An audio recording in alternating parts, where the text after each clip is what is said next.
আজ এক রাজবাড়ির সন্ধান দেব আপনাদের, যার বয়স কম বেশি ৩০০ বছর হবেই। অনেক সিরিয়াল সিনেমায় তাকে আপনারা দেখেছেন, আর তার চারপাশে শাল মহুয়ার জঙ্গল, সবুজের মাঝেই এক ৭ মহলা রাজবাড়ি। নিশ্চয়ই জানতে ইচ্ছা করছে, চলুন তাহলে দেখে নেওয়া যাক। হঠাৎ মনে একটু জঙ্গলে যাবার বাসনা জেগে উঠলে বেরিয়ে পড়ুন ইলামবাজার জঙ্গলের দিকে। ইলামবাজার জঙ্গল পেরিয়ে পানাগড়ের দিকে চলুন।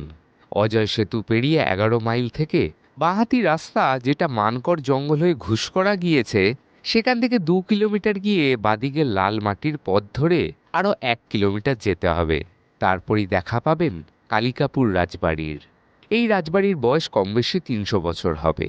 বর্ধমানের আউশ গ্রামের অধীনে কালিকাপুর জমিদার বাড়ি, চারপাশে শাল মহুয়ার জঙ্গল, সবুজের মাঝেই ৭ মহলা রাজবাড়ি। ভেতরে ঢুকলেই নাট মন্দির। বর্ধমান রাজের দেওয়ান তখন পরমানন্দ রায় ইজারায় এই জঙ্গল পান। সেই জঙ্গল কেটেই তৈরি করেন এই স্থাপত্য।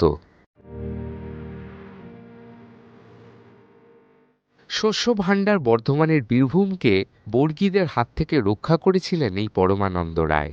তিনি এই অঞ্চলে প্রচুর পুকুর খনন করেন, কারণ এই লাল মাটির দেশে রুক্ষ ভূমিতে জলের একটা বিরাট সমস্যা ছিল। জঙ্গল কেটে তৈরি হয় চাষের জমি, মানুষের থাকার ব্যবস্থা, সবকিছুর উন্নয়ন করেন তিনি। এখানে দুর্গাপুজো খুব নিষ্ঠার সঙ্গে আজও পালিত হয়। মহালয়ার ২ সপ্তাহ আগে থেকেই বোধন শুরু হয়ে যায়। সপ্তমীতে দেখার মতো এক বর্ণাঢ্য আয়োজনের মাধ্যমে কলাবউ স্নান করানো হয়। এই পরিবারের বর্তমান উত্তরসূরি হলেন গিরিজাশঙ্কর রায়। দুটি বেশ বড় পুকুর নিয়েই জমিদার বাড়ি, একটি বাইরের দিকে, অন্যটি ভিতর দিকে। এটিকে বলা হয় ভিতর পুকুর।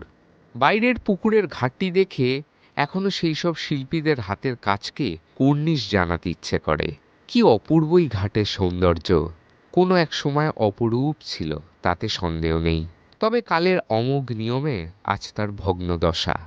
এখনো দৃষ্টি আকর্ষণ করে ঘাটের পার্শ্ববর্তী অংশে বিভিন্ন ধরনের নকশা দেখা যায়।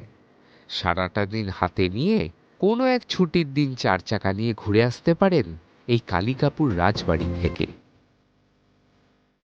দেখুন এই সময়ের তথ্য ও চিত্র প্রতিদিন রাত ৯টায় ও সকাল ৮টায় শুধুমাত্র চ্যানেল ওয়ানে।